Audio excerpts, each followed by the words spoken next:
વનકર્મી ઉપર હુમલાના મામલામાં 7 વર્ષ જેલની સજા ભોગવી રહેલા ચૈતર વસાવા સહિત કુલ 9 લોકોના સમર્થનમાં ભરૂચમાં આમ આદમી પાર્ટી દ્વારા સમર્થન માર્ચનું આયોજન કરવામાં આવ્યું હતું। જોકે પોલીસે આપના આગેવાનો અને કાર્યકરોની ધરપકડ કરી હતી। ડેડિયાપાડાના ધારાસભ્ય ચૈતર વસાવા સહિત 9 લોકોને રાજપીપળા સેશન્સ કોર્ટ દ્વારા 7 વર્ષની સજાનો ચુકાદો જાહેર થયા બાદ સમગ્ર રાજ્યમાં રાજકીય માહોલ ગરમાયો છે। ચુકાદાના વિરોધમાં આમ આદમી પાર્ટી વિવિધ આદિવાસી સંગઠનો અને સામાજિક આગેવાનો દ્વારા ગુજરાતભરમાં સમર્થન કાર્યક્રમો યોજાઈ રહ્યા છે, જેના ભાગરૂપે શનિવારે ભરૂચ શહેરના રેલવે સ્ટેશન સર્કલ ખાતે પણ ચૈતર વસાવાના સમર્થનમાં સમર્થન માર્ચનું આયોજન કરવામાં આવ્યું હતું। કાર્યક્રમમાં મોટી સંખ્યામાં મહિલાઓ, આમ આદમી પાર્ટીના કાર્યકરો અને વિવિધ સંગઠનોના આગેવાનો હાથમાં પોસ્ટર અને બેનરો સાથે રેલવે સ્ટેશન સર્કલ ખાતે એકત્ર થયા હતા। માર્ચ શરૂ કરતા પહેલા ઉપસ્થિત લોકોએ ડોક્ટર બાબા સાહેબ આંબેડકરની પ્રતિમાને પુષ્પહાર અર્પણ કરી શ્રદ્ધાંજલિ વ્યક્ત કરી હતી।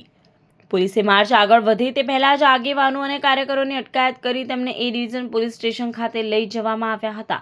આમ આદમી પાર્ટીના આગેવાનો અને સમર્થકોએ સજાના ચુકાદાને અન્યાયપૂર્ણ ગણાવી લોકશાહી ઢબે વિરોધ ચાલુ રાખવાની ચીમકી ઉચ્ચારી હતી।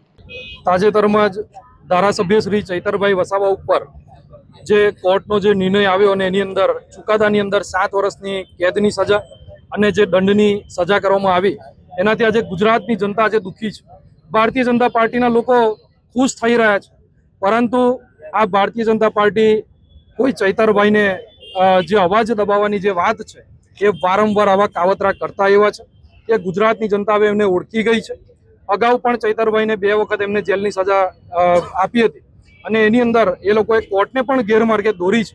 ત્યારે આ ભારતીય જનતા પાર્ટીના નેતાઓને પણ અમે કહેવા માંગીએ છીએ કે તમારી તાનાશાહી સામે અમે ઝૂકવાના નથી, અમે લડતા રહીશું। આગામી દિવસોમાં અમે હાઈકોર્ટ સુધી જઈશું, શું હાઈકોર્ટમાં ન્યાય નહીં મળે તો સુપ્રીમ કોર્ટમાં પણ જઈશું અને અમે આ જે કેસ ચાલે છે એની ઉપર સ્ટે લાવીશું, અમે એમના જામીન પણ કરાવીશું અને વહેલી તકે ચૈતરભાઈ બહાર આવે એવા સતત પ્રયત્ન આમ આદમી પાર્ટીનું આખું સંગઠન, પ્રદેશ નેતૃત્વ, સેન્ટ્રલ નેતૃત્વ બધા જ લોકો અત્યારે કરી રહ્યા છે। આજે ગુજરાતની અંદર 2 દિવસની અંદર આખા ગુજરાતના તમામ જિલ્લાઓની અંદર જે માર્ચ પદયાત્રાનું જે આયોજન કરવામાં આવ્યું હતું એના જ ભાગરૂપે આજે ભરૂચમાં પણ યાત્રાનું આયોજન કરવામાં આવ્યું હતું।